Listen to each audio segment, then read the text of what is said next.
Shigeru Miyamoto once described the Mario characters as a troupe of actors that take on different roles based on whatever game they were starring in.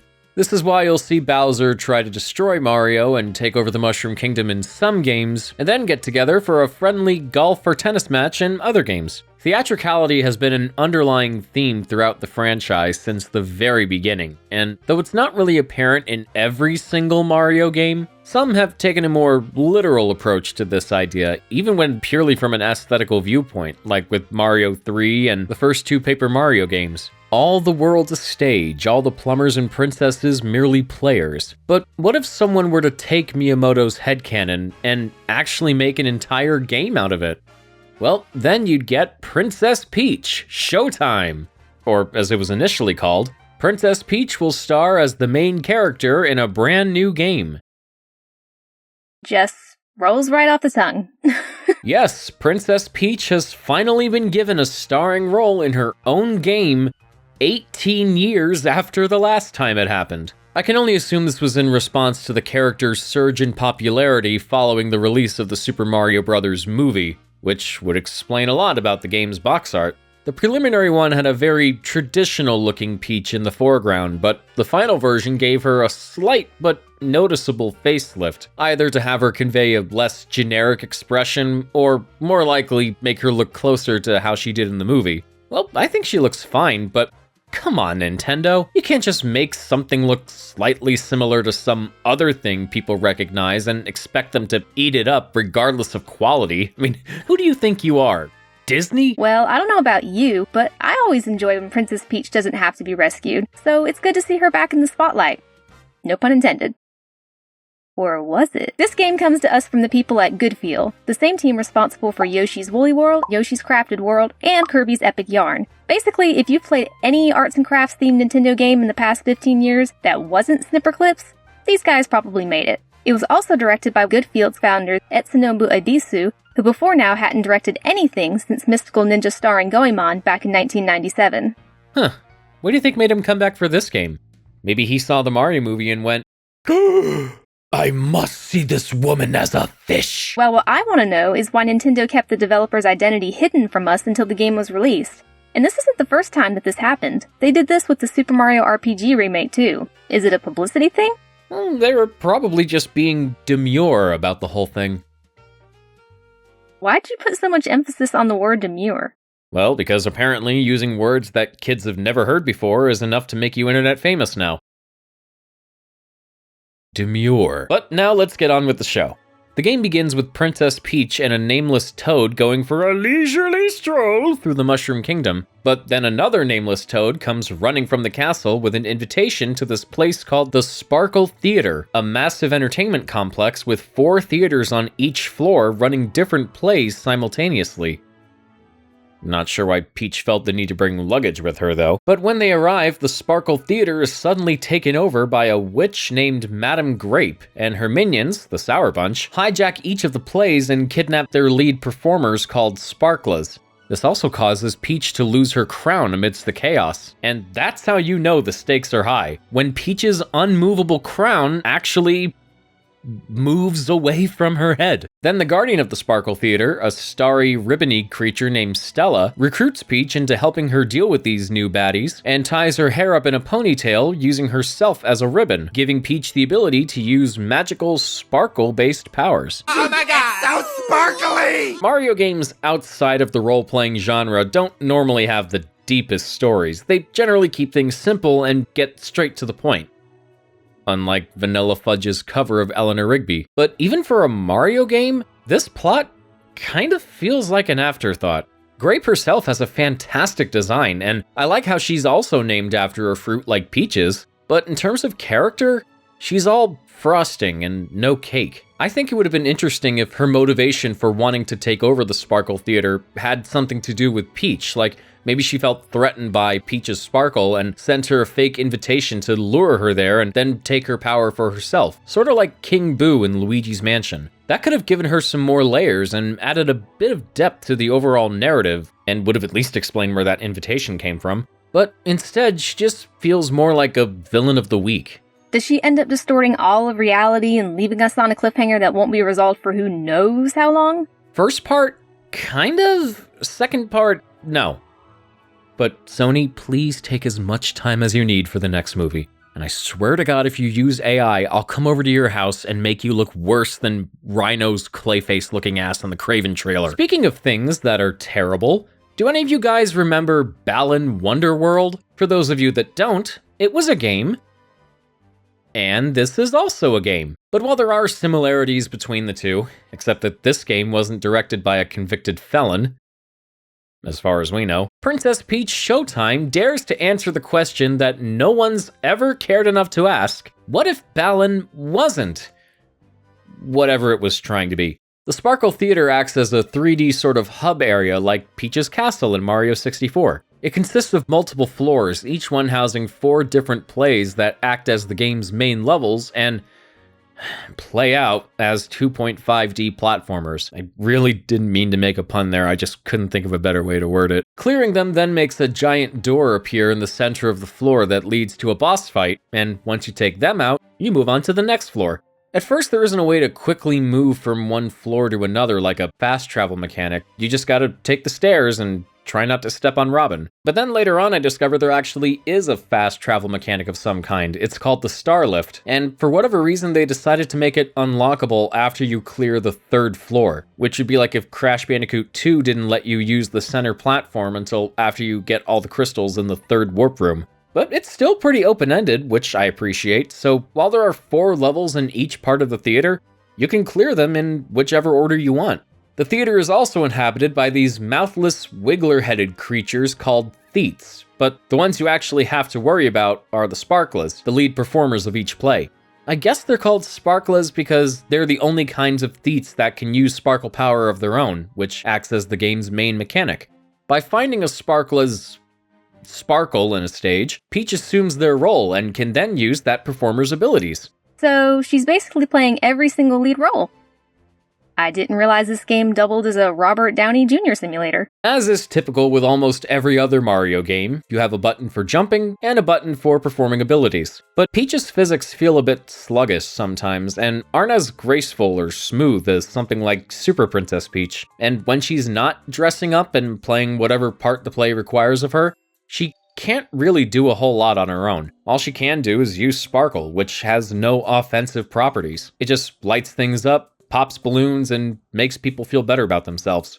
It's me. It's my power. I command you all to be happy! You will not resist my boosting of your self-esteem if you wish to avoid being executed! I don't care if you're physically incapable of moving that giant rock! Erase any realistic expectations you have of yourself at once and push it! Costumes and abilities are what Princess Peach Showtime is centered on, most of them bringing their own unique gameplay styles to the table, and all of them putting Peach in super cute outfits. The ninja levels are basically Strider with some stealth elements. You can wall jump, take out foes, or sneak past them to get farther along in the stage, and also occasionally ride on top of a giant rock creature, destroying everything in your path. I don't remember that from any of the Strider games. It must have been from one of the Japanese versions. The Kung Fu levels were some of my favorites. They're all about hand-to-hand and foot-to-face combat with a blend of beat-em-ups and fighting games, complete with one-on-one Tekken-style mini-boss encounters, and random QTEs, which are always great. Now she does punches with her feet.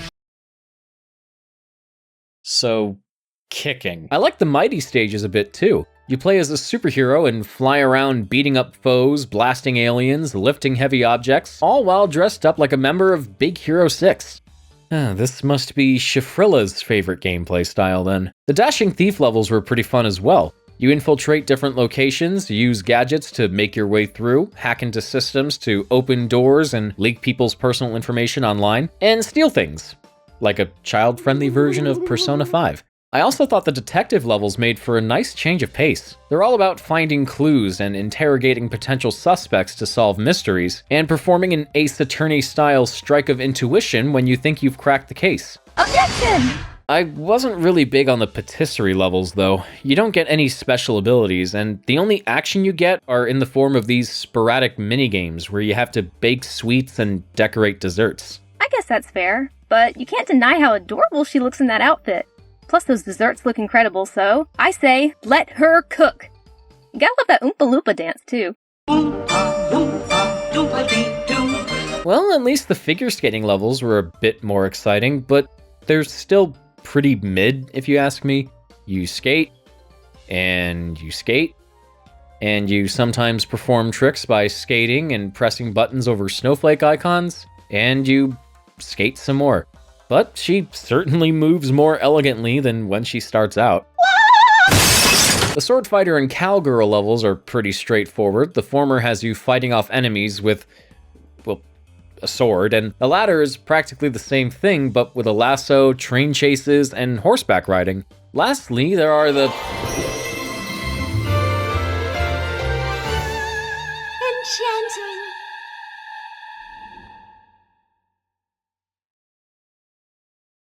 Marc, you good? What? Oh, yeah. Just give me a moment. I gotta go thirst respectfully. Woo!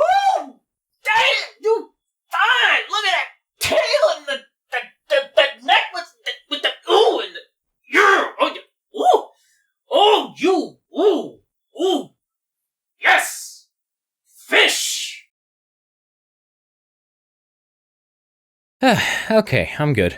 Now, as I was getting into, Mermaid Peach can control fish by singing and make them grab objects, open doors, or pry clams' mouths open. She also partakes in these musical minigames where you hold the A button and tilt the left stick in whatever direction fish come swimming toward you. It's like if Atlantica from Kingdom Hearts was actually bearable. So, compared to Peach's last solo outing, this one is definitely much more action-based. However, I would argue that Super Princess Peach had a little more focus. It would also switch between gameplay styles here and there, but the vibe mechanic was still at the center of it all. Showtime also has a basic gimmick present throughout, but it mainly involves jumping from one genre to another at a much more constant rate.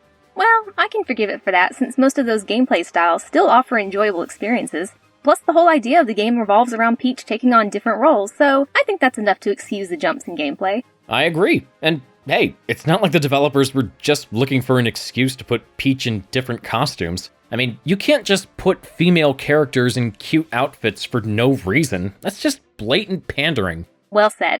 Something that does kind of bog the game down, however, is the fact that the sparkle transformations can only be used in the levels specifically made for them. So, Sword Fighter Peach can only be used in Sword Fighter levels, and Cowgirl Peach can only be used in Cowgirl levels. It doesn't really bother me too much, but at the same time, I think it would have made the gameplay a little more interesting. Imagine this. You're going through a Kung Fu level, and then you notice something sticking out like some coins or other collectibles that you can't get as Kung Fu Peach. But if you replay the level as Ninja Peach, you can use her wall jump ability to reach them. Stuff like that can encourage players to go through every single stage and experiment with different transformations, like the badges in Mario Wonder.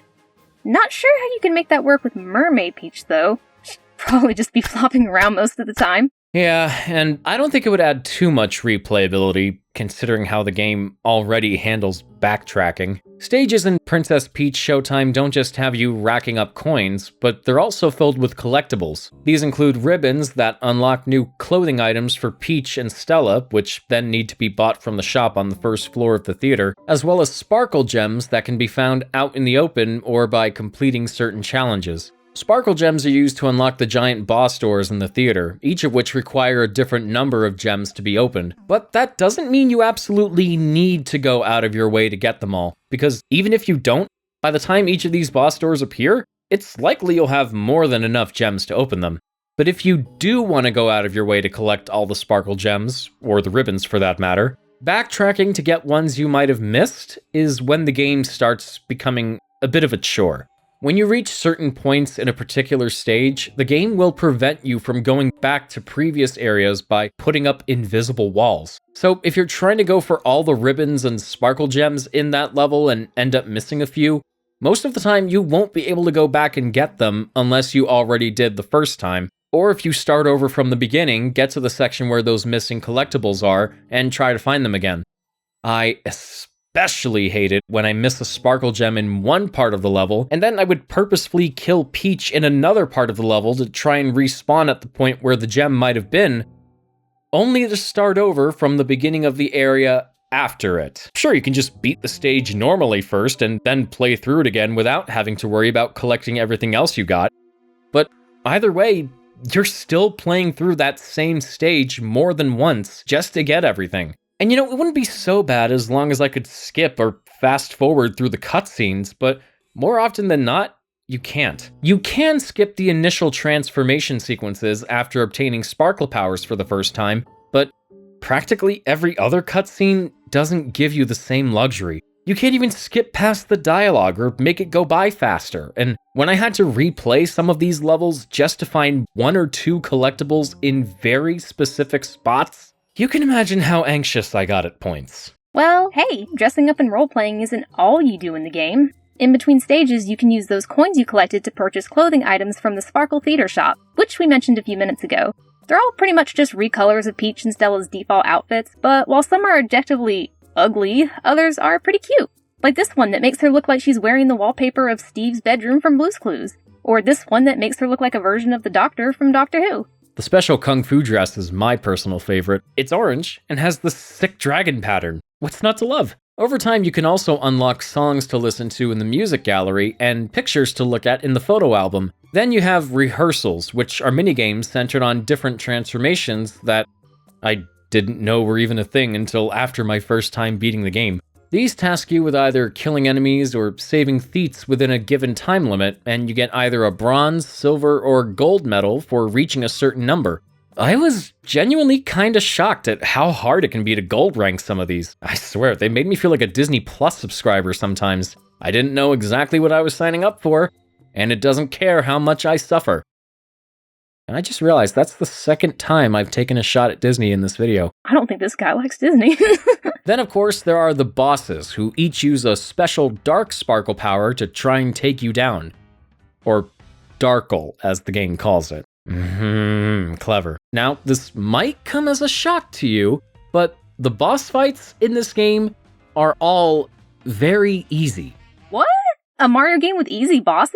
We never get those. Yeah, I know. It's cool how you fight each of them as regular Peach without using any of the transformations, but they still go down in similar ways. You beat Disco Wing by using Sparkle to launch these smaller disco ball bird things into it. Per Ejector Cat is the same story, but with a cat and mouse theme. And Spot Lion is nearly identical, only he fires these pink energy balls at you, and you need to make them bounce off parts of the stage to make them hit him. Lightfang is kinda cool, certainly the most unique of the 4. You have to drain him of his power by using Sparkle on these pink lights, but you also need to make sure he doesn't catch you, or else he'll rewind time and send you back to the beginning of the current section. If I could turn back time, if I could run away. Then Madame Grape serves as the final boss, but before we get to her, we have to rescue all the Sparklas trapped in the basement. Ah, yes. After you clear 2 normal levels using their powers, you can unlock each of the plays that they're being held in and rescue them. Doing so allows them to infuse Peach with their spirits before she and Stella can open the final boss door, turning her into Radiant Peach. But even though we need to take on such a powerful form to even open Grape's boss door in the first place, the actual fight with her is probably the most mindless in the game. She conjures up enemies and obstacles that you'll need to avoid, but you can just keep firing sparkly energy blasts at her until she goes down. This is only the first phase of her fight, of course. At the start of her second phase, Grape makes herself bigger and more powerful than before, and the Sparkle Theater is in complete ruin. Then all the Theats come together to lend their strength to Peach, allowing her to become Super Radiant Peach. And then it's another round of dodging Grape's attacks and firing lasers at her. But after brute forcing our way through it all, Grape's mask is shattered and she's finally defeated. Peach then uses her power to restore the Sparkle Theater to its former glory. Everyone takes a bow as an off-screen audience applauds them. And during the credits, we see some Toads giving Peach her crown back. At last, the game's biggest cliffhanger has been resolved. Indeed. So, the main quest is over, and the new and improved Sparkle Theater appears on the title screen. This should be where we wrap things up, right? Well, originally that's what my plan was, but then I remembered I still had some missing ribbons and sparkle gems left to find, so I carried on. And fortunately, or unfortunately, depending on how you look at it, I found a lot more to talk about. Before I do, let me just get this out of the way. Princess Peach Showtime has been on the market for a few months now, but should you ever consider trying it out for yourself, if you haven't already, do not, I repeat, do not go for 100% completion, because you want to know what it's worth? Not a damn thing. Oh boy, okay, well let's start with the post-game content. The Ninja Sparkler sends you on a mission to find all of his apprentices, and doing so requires you to locate 3 of them in each level. For the most part, these were never an issue since their hiding spots were always incredibly obvious. You find them hiding behind these camouflage cloaks, and they're always on the main path, so you don't have to go to any secret areas to find them. But I said for the most part because there's a figure skating level where an apprentice is hidden during an auto-scrolling section where you're already so focused on what's happening around you that it makes this one easy to miss. But because it's an auto-scroller, you can't go back and get him unless you restart and come back to this part. Then there's also this one that you have to reach without getting hit by these falling rocks. I knew I should have paid attention to that floating Mario head from Mario Teaches Typing. Watch out for falling rocks. Scary. Playing through the game normally will take you anywhere from maybe 6 to 8 hours, but to go for a completed save file, you pretty much have to play through the entire game a second time. Not just to find all the apprentices, or any ribbons or sparkle gems you missed the first time around, but also to fight the bosses again. What? Why do you have to do that? Well, because now their stages have sparkle gems of their own, and the only way you can get them is by fulfilling certain requirements, like not taking damage or landing hits without missing. These were easily the hardest part of the game, especially when trying to get all the sparkle gems in each fight on the first go. I probably could have made things easier for myself by just going for one achievement and then play through it again to go for the others, but the game already relies so much on repetition just for the sake of getting everything. And like I said, whether you're trying to get all the sparkle gems on your first go or replaying to focus on getting one or more specific gems, you're still playing the same stages over and over. So either way, it only contributes to the repetition of it all and is completely redundant. Shut up. And it's not like you're given new transformations to play with or new levels to go through. You're really just playing the same game again, but skipping the levels where you already got everything in them.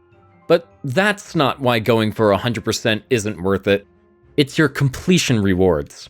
Though calling them rewards is being way too generous. You don't get anything for collecting all the ribbons except more outfits for Peach and Stella, but you know what you do get for finding all the Ninja Sparkler's apprentices?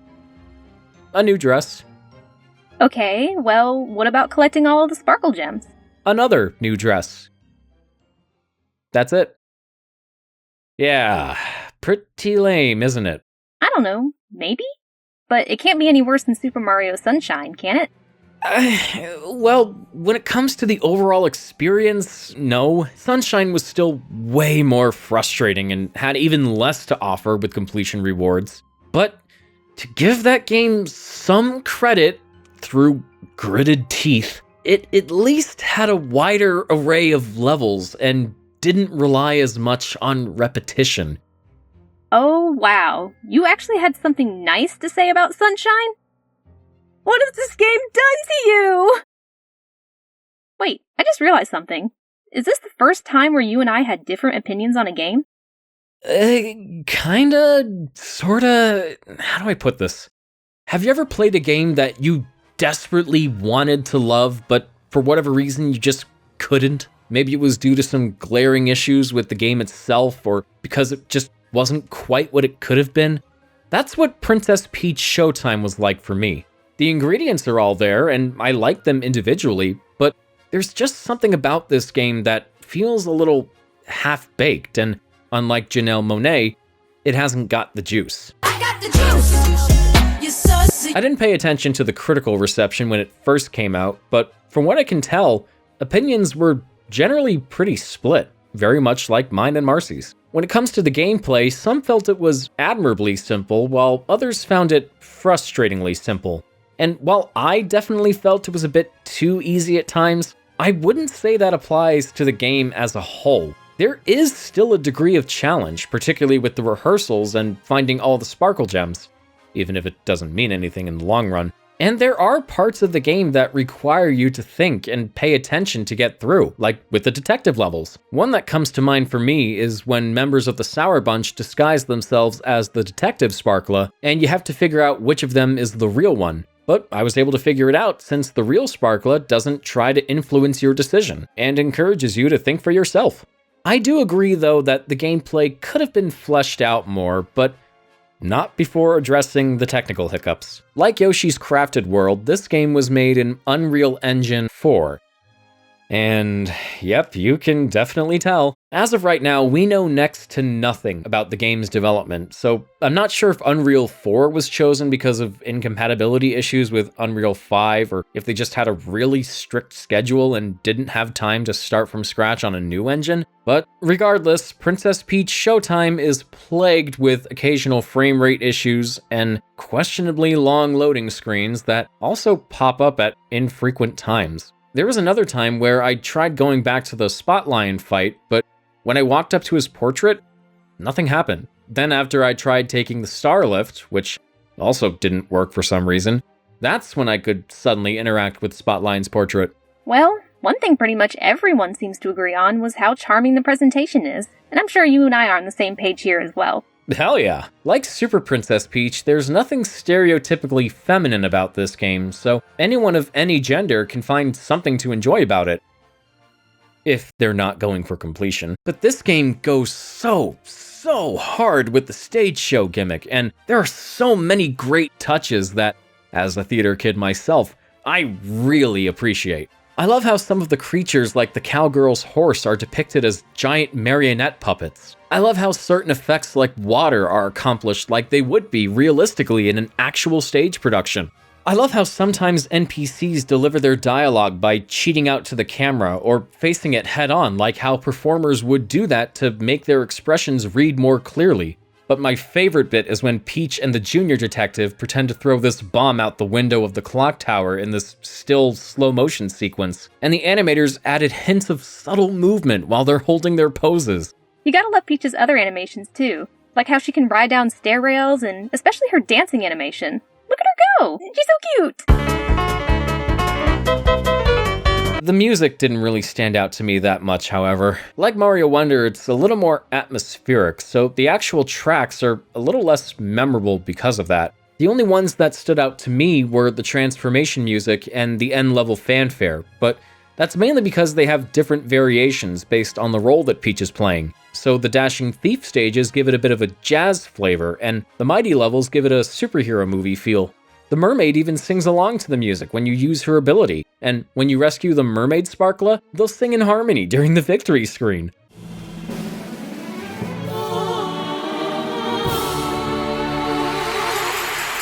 Speaking of voices, Samantha Kelly still provides the voice of Peach, as she has been for nearly 20 years now.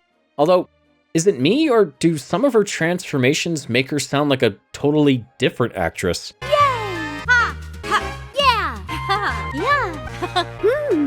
Mystical balance. Maybe that could be considered a compliment, since something like this allows for Samantha to stretch herself.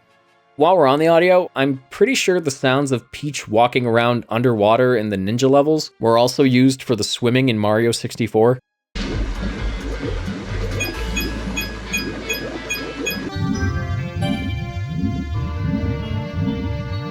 There's so much to admire about Princess Peach Showtime, but for me, there are just too many little things that add up over time.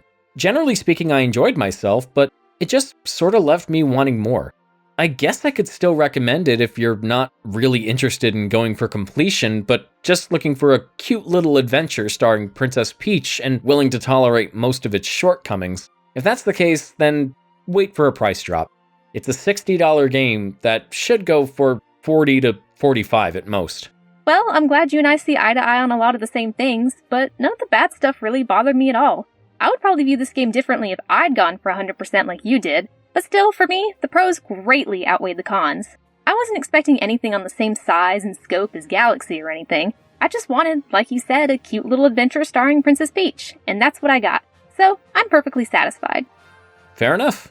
Agree to disagree, I suppose. Now, if you'll excuse me, I'm gonna go trigger some more overly sensitive Snyderverse fans online. And the comment section on the Mario vs. Donkey Kong video really shown me just how easy it is to get under these people's skin. Yeah. But hey, I'm just here to make jokes, people. I'm not good at it, but they're just jokes. So relax, calm down. It's not very demure of them. Have a good day. Oh my god, a video under 40 minutes? How is this possible? Well, anyway, Haldo, thanks for watching, everybody. And as always, before we go, I'd like to give a special thanks to the person whose name is currently on the screen, as well as our superstar supporters, Red Rack, Henry Newman, and Jake Winans. I don't know if I'm going to have time to get to a formal update video, so I'm just going to quickly go over my plans for the remainder of 2024 right here, right now. So, I've already got the last few videos of the year lined up. Next month, by the time we're recording this, it will be October, and that's going to be where we talk about Luigi's Mansion 2. But we're not just focusing on the Switch version, we're also going to be grouping it with the 3DS version. So, we're going to be talking about both versions in the same video.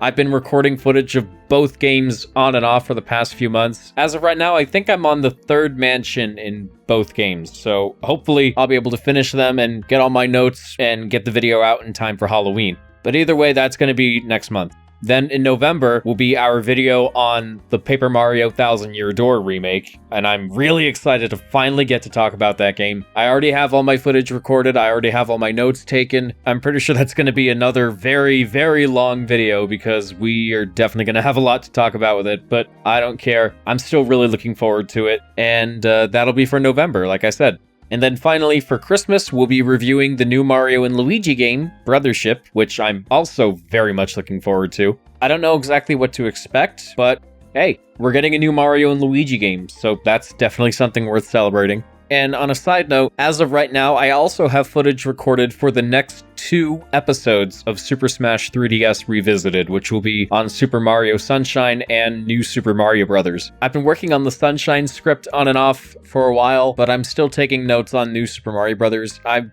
kind of putting those aside for now just to focus on the last big videos for this year. So I probably won't get to those videos until the beginning of next year, and I'm sure by then I'll already have footage of Galaxy recorded as well. But yeah, I'm trying to get footage of those games recorded in advance so that I can more easily prepare for each video ahead of time, and hopefully get them out on a much more consistent schedule than they have been for the past couple years. But yeah, Marcy, do you have anything to add? Oh yeah, I got Super Princess Peach when it came out, and of course, naturally I loved it, and I never really stopped to think about if we'd get another Peach game. Then suddenly that Direct came out, and when I saw it, I'm like, I need this so bad. It'd be cool if the other Mario girls got some kind of game of their own, even if that's really unlikely, but, you know, Daisy, Rosalina, Pauline even, that'd be really cool. Yeah, in fact, there's a good comment question of the day right there.